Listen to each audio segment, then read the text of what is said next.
indeed. And Northampton this week, chatting to Rob before, and you look at their results, and they've got good wins against Claremore in Europe and against Gloucester, who were flying high at the time, and yet they've had heavy defeats to Bath and a very heavy defeat to Saracens in Europe. They seem to be an all or nothing type of side in that respect. How do you prepare for a side like that can come at it with your A game or can come at it with their D game almost? I think it's just thinking inward and thinking about the performance we want to put out. We can try and analyse what games they were like in this time and who different opponents they're against. But I think if we think about us and then just go as fast and as hard as we can, then we can take whatever Northampton team decides to turn up on the weekend. When you're playing these league games around the Six Nations, and you look at the Northampton side, and they'll be missing the likes probably of George North and Courtney Laws and people like that. You guys will obviously be missing Jack Knoll and I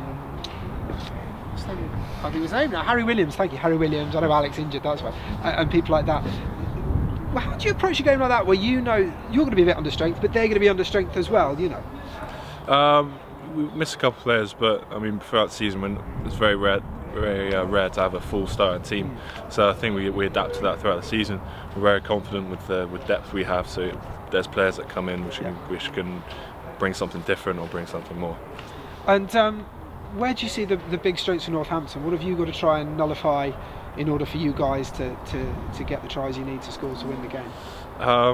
They've got some young talent who like to play a lot of rugby. They can attack from anywhere, and they've also got quite an experienced pack, so they can go into the corner and drive. So I think it's about managing the territory, managing who has the ball and where they have the ball.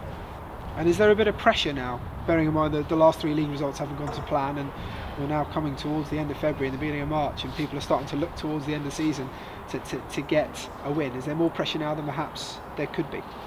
The pressure's amped up, but I think instead of looking at the results, I think we've got to look at performances. Like I said, the performance against Worcester wasn't good enough. The performance against Wasps was better.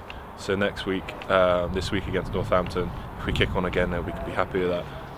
If that comes with a 4-point win or 5-point win, then that's brilliant.